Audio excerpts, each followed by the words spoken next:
owning an oven doesn't make you a baker. Owning an oven doesn't make you a baker. Okay, true. Yes. This is to say, having a child doesn't make you a parent. Your child just needs you. They want to experience you. Splashing kids with money, with iPhones, with do what?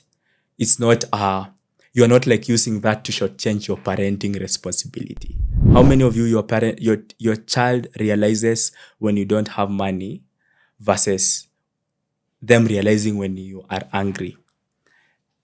Like your child knows when you're angry versus your child knows when you are broke. My child knows when I'm angry. True.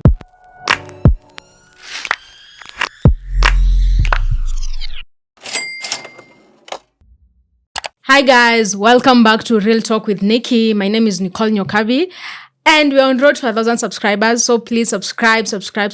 And today we're in Naiwave Studios. Like I tell you, if you want a pocket-friendly studio to do your podcast, to do your shoots, you want equipment, you want videographers, just text the number on the screen or DM them on all their socials at Naiwave Studios.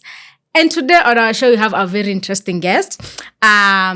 He's a counselor, a psychologist who has specialized in adolescent counseling. So I will let him tell us his name and a little bit about himself before we get into our show today. Karibu sana. Great. Thank you so much. My name is Ebenezer Gift.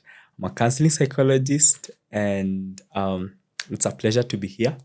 Looking forward to this candid conversation. Okay. Yes. So you specialized in adolescent counseling. Yeah, sure. So how did you get into that?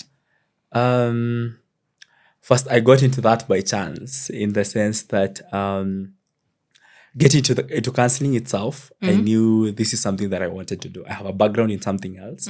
I did a degree in public health, but then I felt my wiring would do better in counseling. So then getting into counseling, then I realized there is lots of conversation around relationship and marriage. True.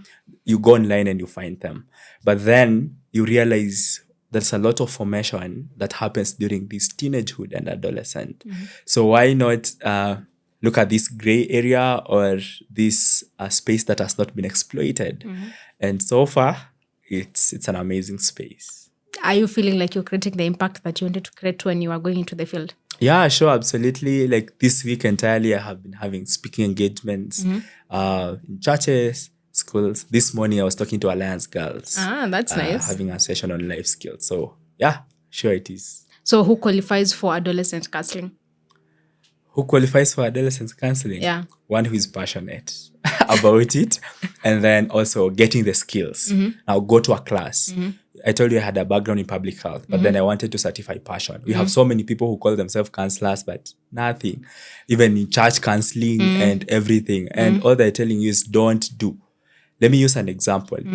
If I am a pastor or I help a young person on a crusade ground and they are born again and they were into drug addiction, if I tell that person, stop, they can die because of withdrawal symptoms. Very but true. Now that I'm a counseling psychologist, I know that, you know what, bro, we can, if we are doing 5 puffs, we can do 3, we can do 2, we can do 1. Oh, yeah. Yes. So getting that passion, but then get the skills, get the knowledge. Yes. So unasema si kila mtu anafaa kujita counselor? Si kila msee. Hizo ni chocha. Kuna wase wengi huko wako tuna mshene online and it's not you have to get the skills. There's a process to it. Yes. Okay. So as an adolescent counselor, can you tell us like what are the major issues that you find with the adolescents that you deal with? You deal mostly with preteens, teens. Yes. So probably let me just cue you into the stages of adolescent. There is pre-adolescent, what also people call early adolescent, and then there's middle, and then there is late. So pre-adolescent, of course, age 10 to 12. And then we're having from 12, 13, 14, early adolescent, and then 15, 16, 17, middle, and then we are having late adolescent. 18, 19, 20. We're even having adolescents who are still late adolescent at 21. Adolescent at 21? Yes. I know that is shocking, but that is. It is. Yes. So at pre, there is issues with the identity. You're trying to get off your mom and you're trying to be yourself. True. These guys don't want to hold hands with the mom as they used to do when they were going for their shopping because they want to do themselves. This is when you will find they have their own room. They want their own room. They don't want to sleep with their baby sister. And then they are saying, you will find them writing on the door, don't knock before you enter. What they are trying to say is, I want to create my own space. So that is that stage. So issues with identity, but then also issues with peer pressure, more so for the middle adolescent. They're in high school, they're hearing stories and everyone is having conversation. They are wondering, how can I plug in? They want to be loved. They have an emotional need, and that they can get from friends. So lots of peer pressure leading to drug addiction, leading to other process addiction or non-chemical addiction like pornography, masturbation. This is where people put on tattoos for no particular reason, and I don't have an issue with tattoos, but then it's the aspect of, at this age, people are just doing things for the sake of it. You get the point? So at what age do you think is appropriate for people to have tattoos? Even age 0. If I told someone can do it at age 0. But then I'm saying the point here is, why are you doing it? Like, adolescents, ni story ya Mbogi.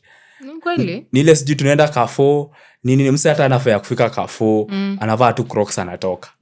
Mbogi imesema, tunaenda. So the aspect of peer pressure, you get.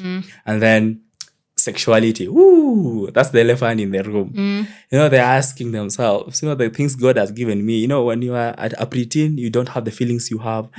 Right now, everyone looks beautiful. If you are a young man, you see a girl passing by and you're like, oh, mali safi, you get. So, and all that for the ladies, they call them assets. The boobs have come up, hips and everything, and they're wondering. So, young men have started saying, hi, you're looking beautiful, and it confuses them, and they are wondering, how are we able to? They are wondering, why? What is it? What is happening? Is this like an adult or a child trapped in an adult's body? So the aspect of early maturity. They want to experiment. What is with sex? They ask questions around sex. Even yesterday I was asked, how does it feel after sex? They are just curious. So what are you supposed to answer to such a question? You don't want to know what I answered. Let's move. I am interested in your answer because I am a parent and I know at some point my kid is probably going to answer that. So what was your answer? So then, in terms of sexuality, the conversation should be age appropriate. How much can your boy absorb or your girl absorb? What did you answer to that question of how does sex feel? Of course, I told them there's a whole understanding of the sexual cycle. Yes, there's a whole understanding to that, but then that is not appropriate for you to know at this point. How old were they?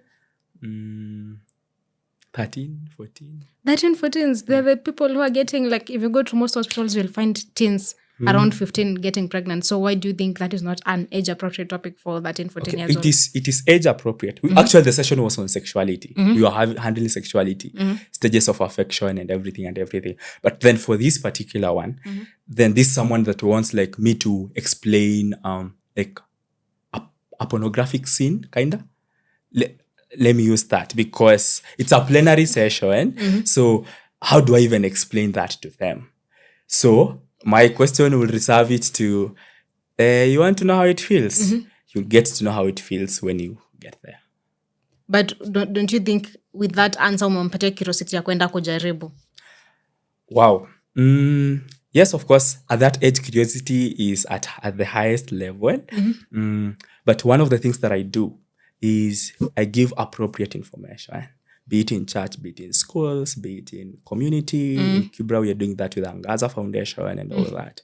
But then the bottom line, which I always repeat, and people think I am crazy, I always tell them, if you feel the information I'm giving you is not good for you, or you're feeling that you want to go try out, you got my blessings. You can tell that to other I tell them, even I told them yesterday. Because why do I tell them? It's because I want them to make informed decisions and from a point of personal choice. Gone are the days when you told your kid, no, don't, because mom will. This is a point that then you are building their muscles, you're building their value system. That then someone is not doing this because mom said, or because some preacher told me, or some counseling psychologist told me, but it's from a point of it is a personal choice. So the aspect, I know as a counselor, you know the aspect of allowing your clients to choose what they would want to do. If a client will come to you and they are contemplating divorce, it's not for me to talk them out of divorce. I'm just helping them to understand, as you're making this choice, do you know the pros and the cons? So go ahead and do that. Okay, that's an interesting conversation about the sexuality around the teenagers, but let's continue with some of the challenges that you've experienced. Oh, good. Personally. Okay, yeah, it's always the elephant. That's why it goes overboard. Yeah. And then another thing is the questioning of ideologies. At this point is when people join very queer groups, issues around lesbianism, homosexuality, gang and all that. That's where now truancy, where people don't want to go to school. If this was a church boy, a church girl at this age, they're feeling, why should we go to church? They're even asking, does God exist? Where is he? Some are even battling with, if God is there, why would he allow my mom die if they lost her mom? So they are really questioning ideologies. And they would come ask you as a parent, or ask someone, where is God? Where does he live? I get those questions lots of the time. But then the worst thing is, as a parent or as an adult or one being asked, is when you rubbish them or tell them, you know what, toka hapa na swali ya ujinga. There is no vacuum in a teen's mind. They'll go fill it with something. They'll go ask TikTok. They'll go ask AI right now, there's ChatGPT. They will ask, and they'll get lots of information out there.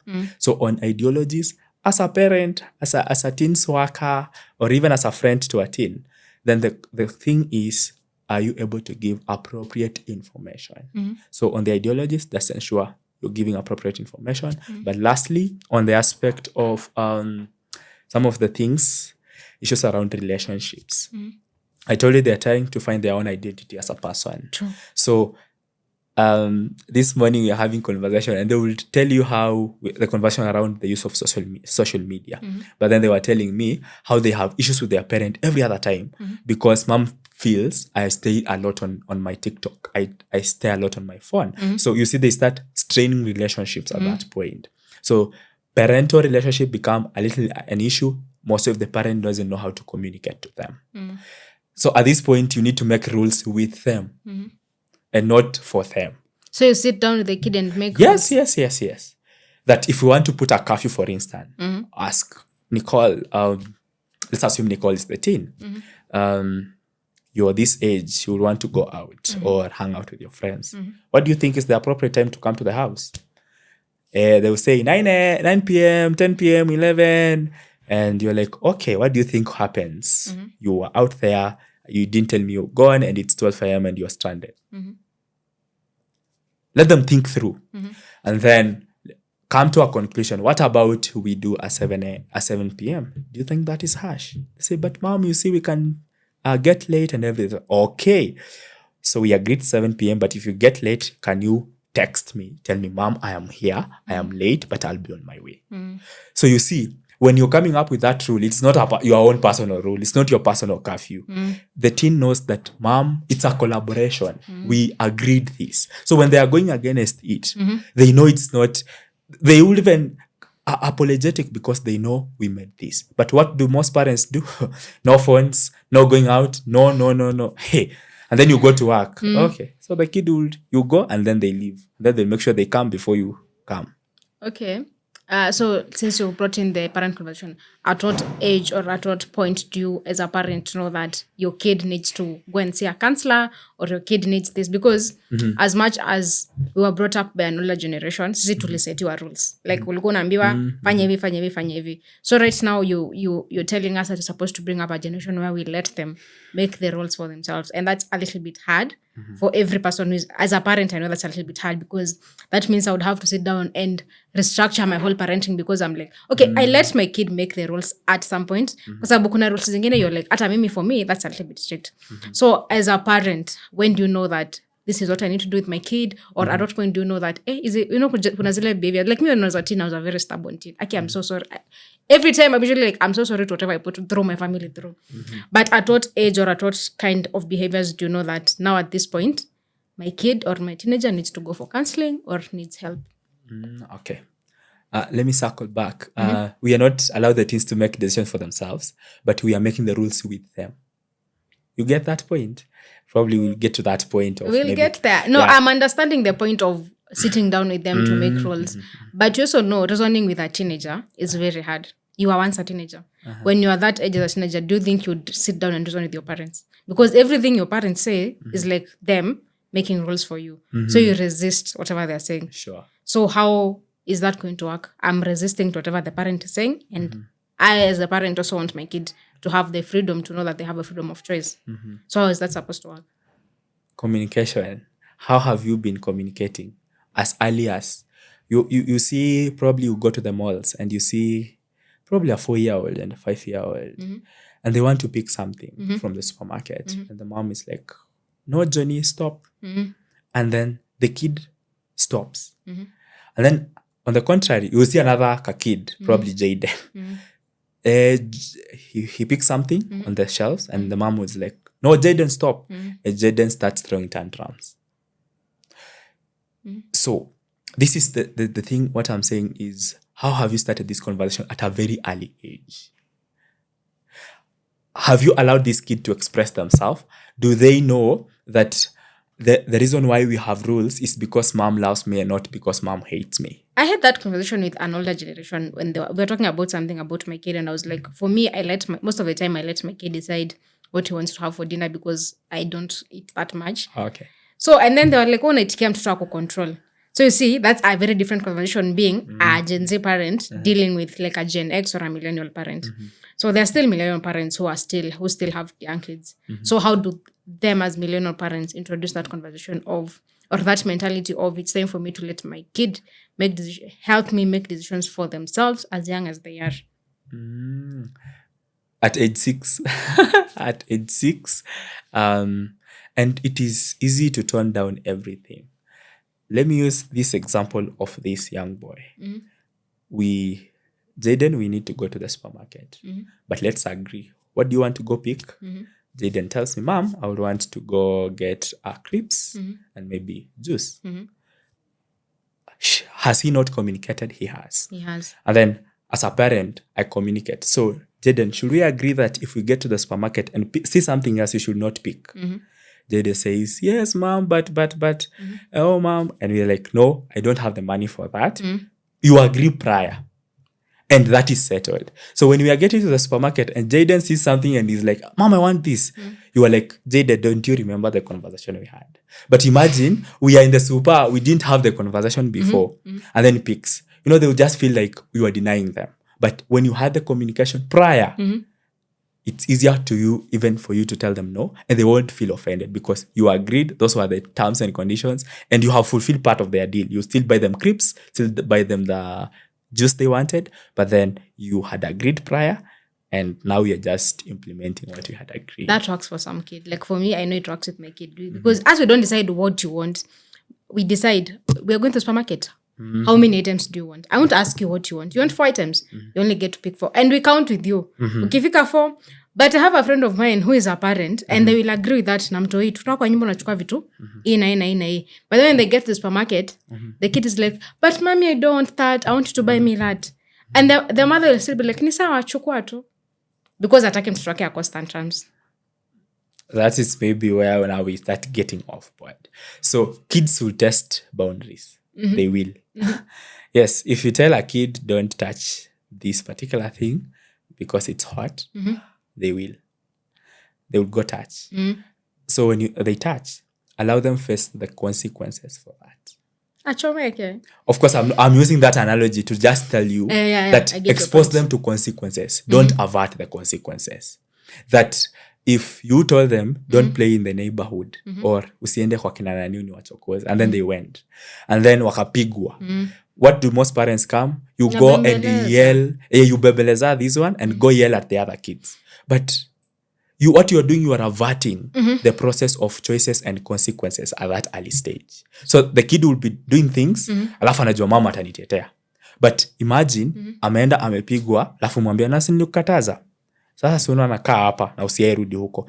They will know that choices have consequences. So when you even come into other areas of their life, like now the super thing, and you have already had this training, the training of assertiveness to them, boundaries and everything, then it's easier even at that point because you have slowly inculcated that from a home point of view, so that hawakuaibishi kwa super na manduru and all that. Okay, now I get the point. Yes. Yeah, so we were talking about when do you know that kuna ile whoever raised me used to call it acting out. Teenagers act out, adolescents act out. So what do you know? How do you know that your kid is not acting out and they actually have a problem that needs to go for counseling or they need help? First, acting out is communication. How is acting out communication? It is. The kid wants your attention. Yes. They are communicating. They are probably, you see, for the kids, the young kids, it's tantrums. Tantrums is like, Mom, I want to express myself, but I don't know how to. Yeah, true. You see, like as an adult, if you're stepping on my foot, I'll say, you know what, Nick, you're stepping on my foot. Please undo that. You get? Yeah. But at a kid will not be able to.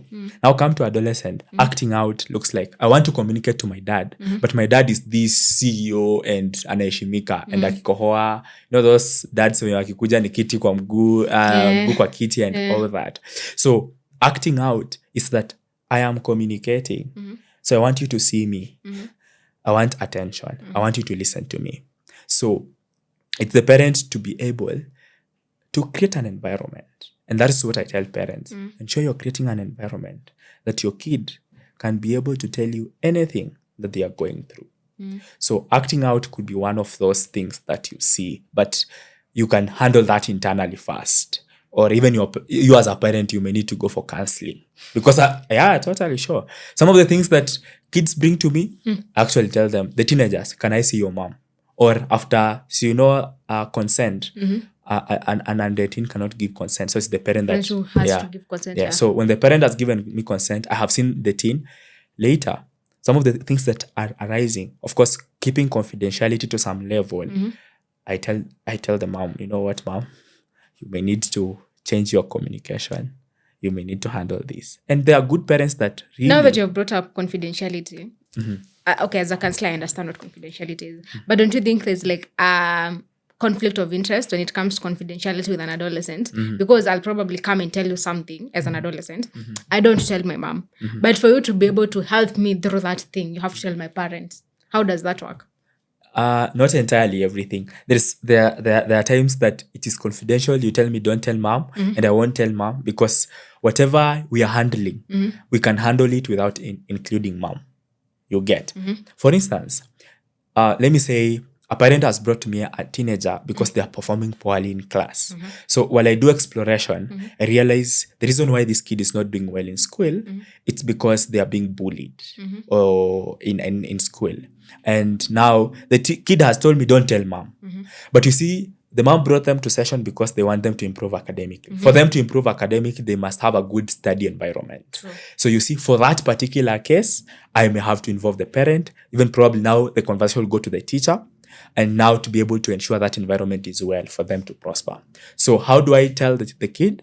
During structuring, when we're having the very first session, I tell them confidentiality is guaranteed. But up to a point where the issues we'll be discussing, probably you may want to harm yourself or harm oneself, but also the thing that we need to act on will be of help by me sharing to someone older or even your parent. When that is clear, they understand from even as you go to the other sessions. Yes. Okay, now I get it. Okay, so now you can continue explaining the acting out. Yeah, so there's that acting out. It's simply wanting to express themselves. Probably they feel you're really weighing them down with those rules. So they act out. They go lock their room. That's when they will write on the door, knock before you enter, and they don't pay rent in that house. You get. So it is just them expressing themselves. You'll find them oversleeping, not eating to punish you. You get. What they're just doing is they are communicating something to you. You're not eating to punish your parents? Yeah, we have those cases. What kind of mentality is that? Unakosa kukula upanish mzazi na mzazi anakula. Hiyo ndio acting out. So there is that acting out and probably loneliness. So this was someone who's a jolly, they have the energies, they go out, they have hobbies, they enjoy. But then of late, they don't want to go out. Their friends come say, so we go skating. They're like, no, I'm good. And initially they would changamkia their hobbies and everything. So one, acting out to the aspect of them just wanting to be alone. Most of an extroverted kid or teen, you may want to know, hey, something wrong with Johnny. And also, this is very exciting, is the aspect of an introverted person of late just being out there, verbal and everything. That's acting out. No, it's not acting. We are going to those signs that you need to know that your child may need a counselor. Okay. Yes. So for this one, I'm saying it's interesting because one, this introverted kid or person may just have discovered the other part of them. True. And they are exploring. But then it can be masking. It's a mask. Yeah. So there's a mask of me keeping quiet, and then there's a mask of me being a jolly and everything. And you have heard of kids that have committed suicide, and you hear, alikuwa ameanza kuwa mchangamfu. They were starting to show up for dinner together. They had started talking to others. They had started doing this. And that was unconsciously or subconsciously them communicating that I am not okay and you didn't pick. So for most when it's a drastic one, someone who is just a jolly, all of a sudden they are reserved, they are sad, you may want to know.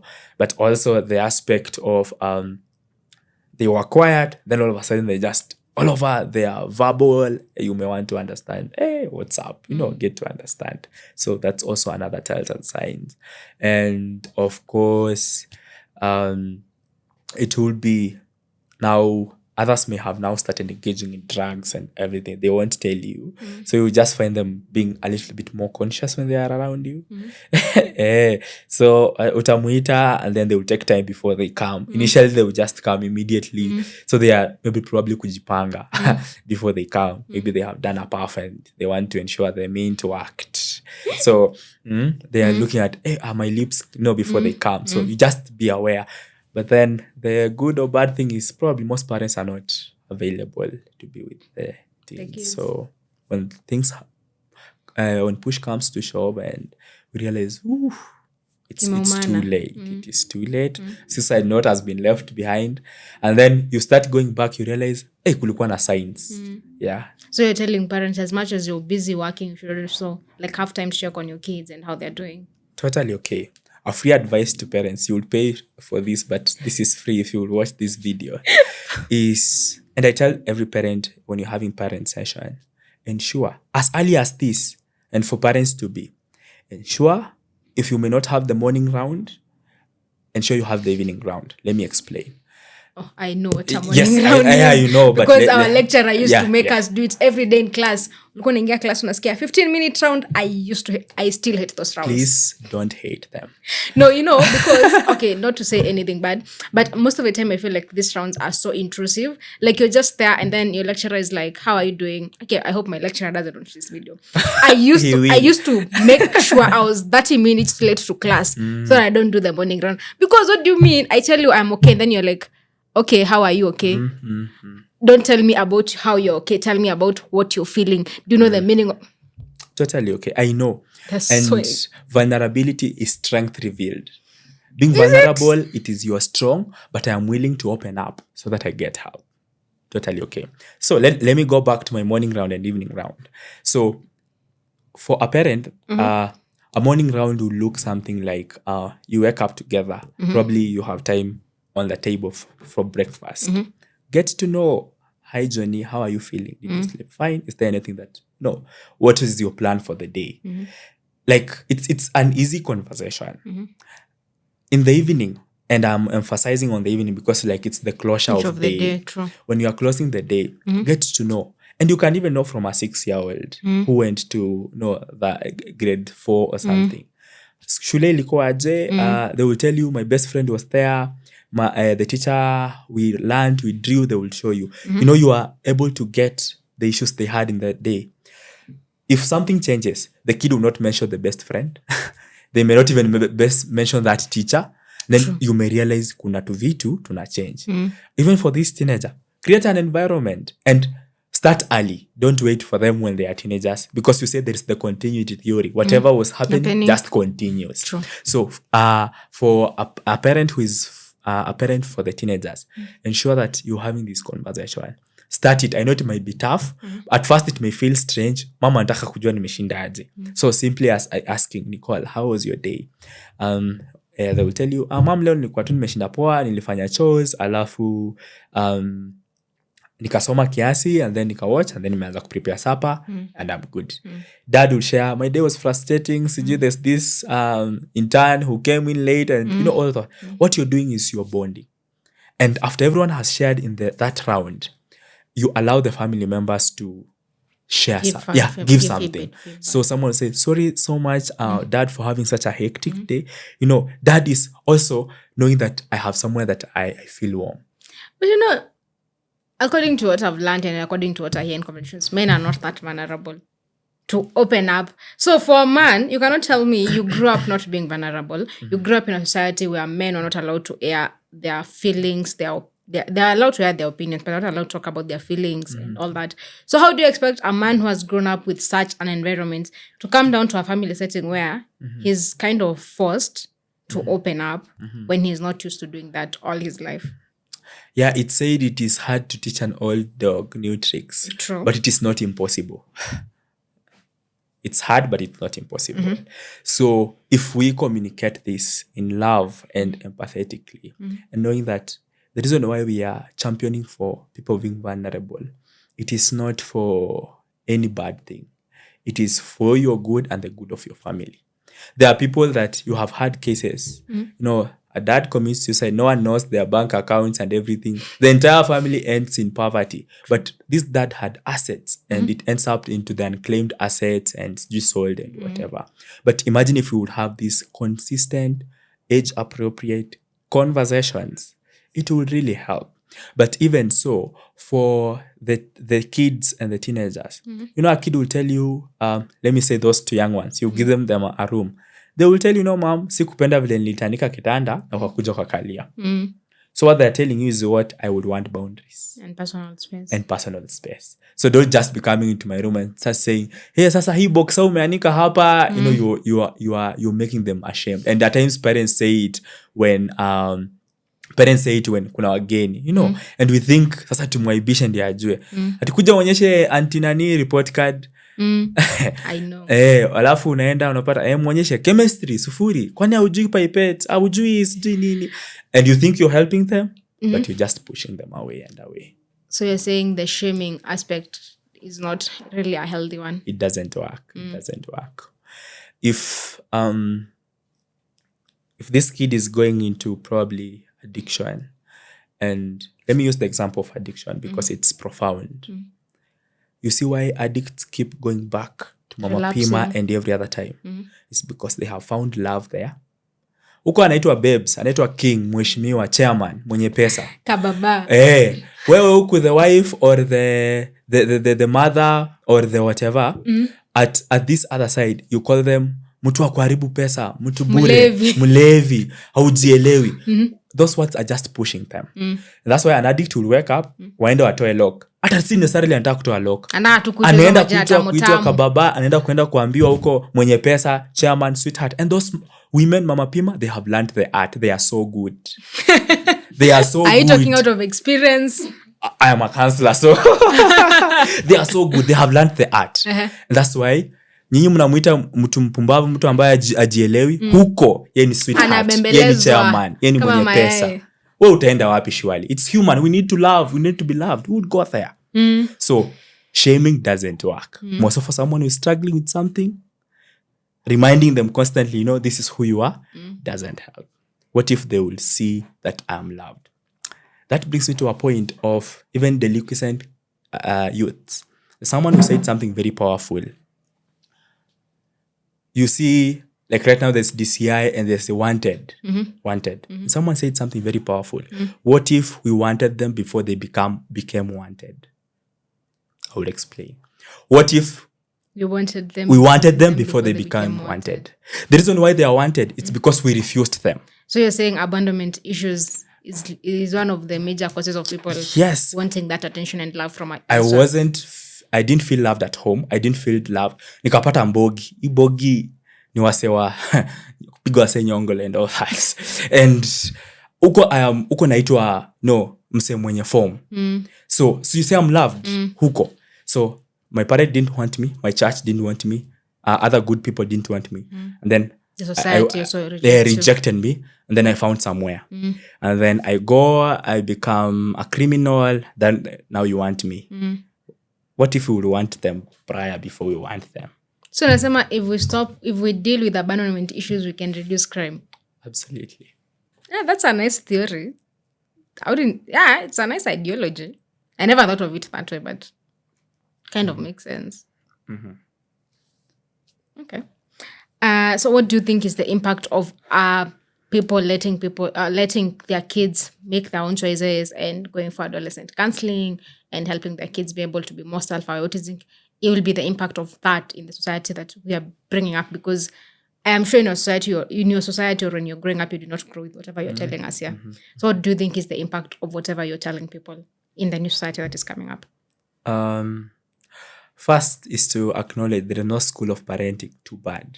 It's very sad. Too bad. Probably I will start one where before you become a parent, you enroll for 3 years, Nicole. I don't think it works. Ama ningekwambia last year. Apana, my kid is 4 years old.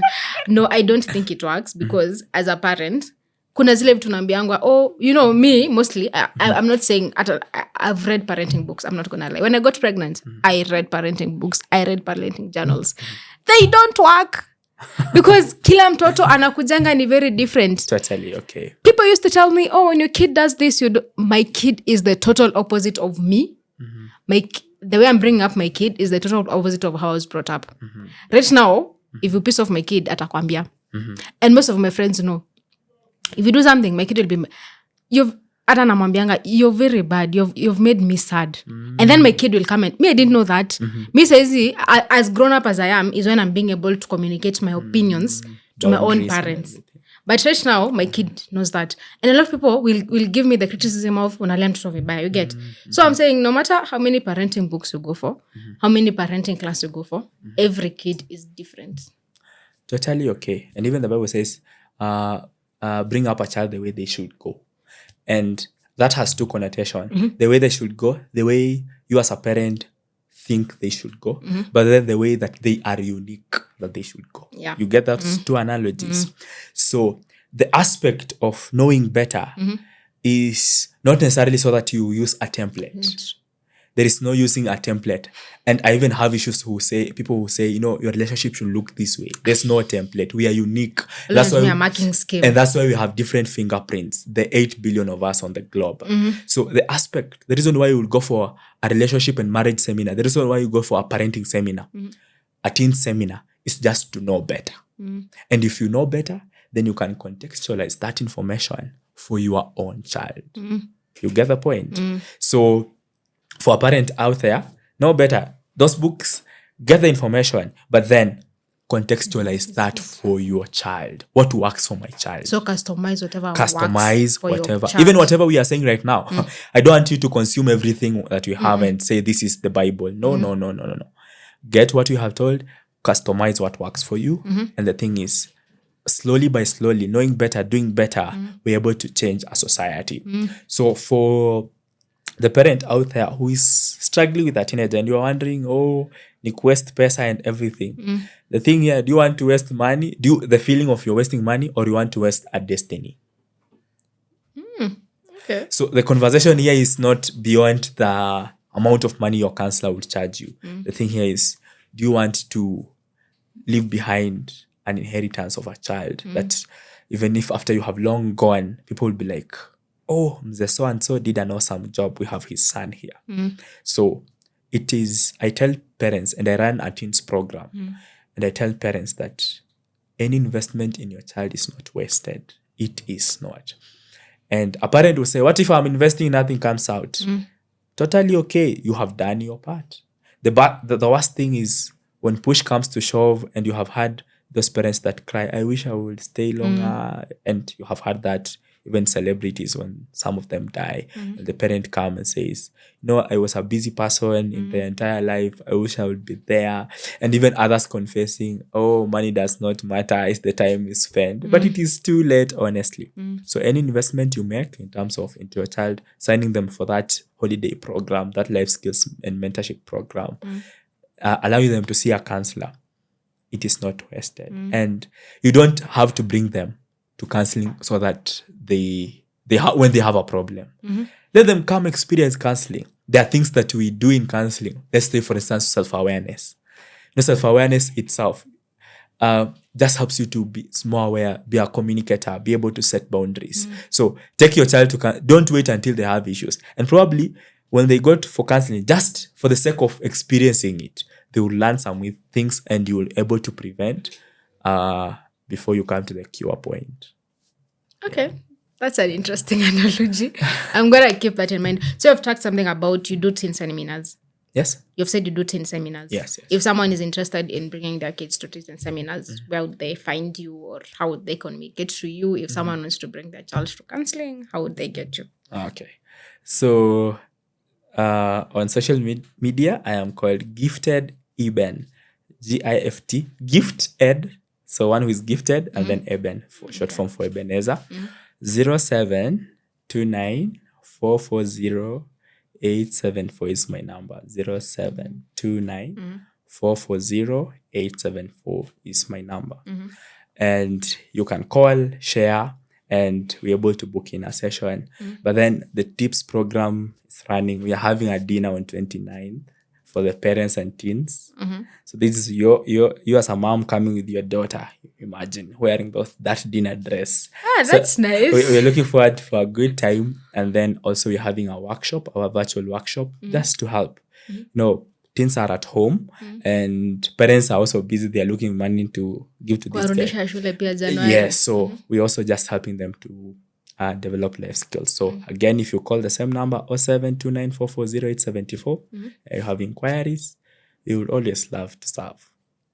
Okay, that's nice. Yeah. So what's your advice to parents out there who are raising teenagers as we wrap up? What's your advice to parents raising teenagers and also millennial parents who are trying to, it's called gentle parenting, which is really hard. What's your advice to them?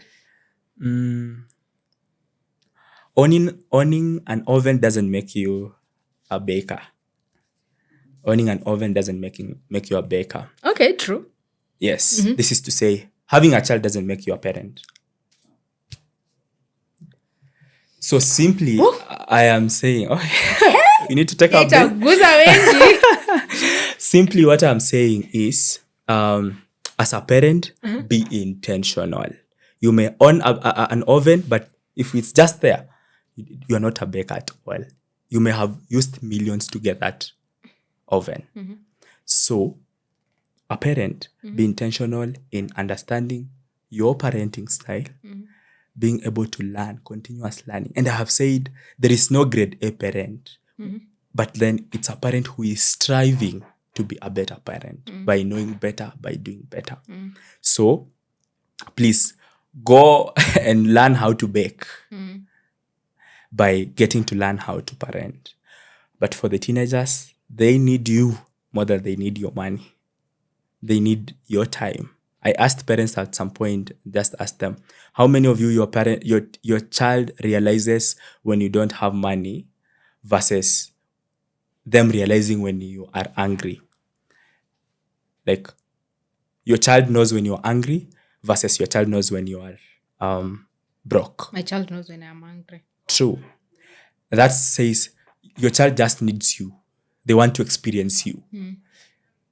Splashing kids with money, with iPhones, with do what? It's not, you're not like using that to shortchange your parenting responsibility. Ati nitakupeleka Carrefour, nitakupeleka KFC. That does not, they forget about that. They remember the time you spend with them. the memories you made, the round tables you had, the evening rounds, they'll be like, Dad was so loving, Dad cared for us, Dad spent time for us. So number one, learn how to bake. Number two, be intentional in terms of bringing up your child, but then create time for them. It will count. Yes. Okay. Thank you very much for coming in today. I've learned a lot. I'm hoping I can be able to host you for another episode real soon. If you have questions, please type up a comment up chini. We will be able to have him soon. I'm hoping again. So thank you very much for those who have watched the video till the end. And like I said, you're in Naiwave Studios. If you want somewhere to hold your podcast, if you need equipment to do your podcast, just text the number on the screen and follow all them on all their social media platforms. Thank you very much for watching till the end. Till next time.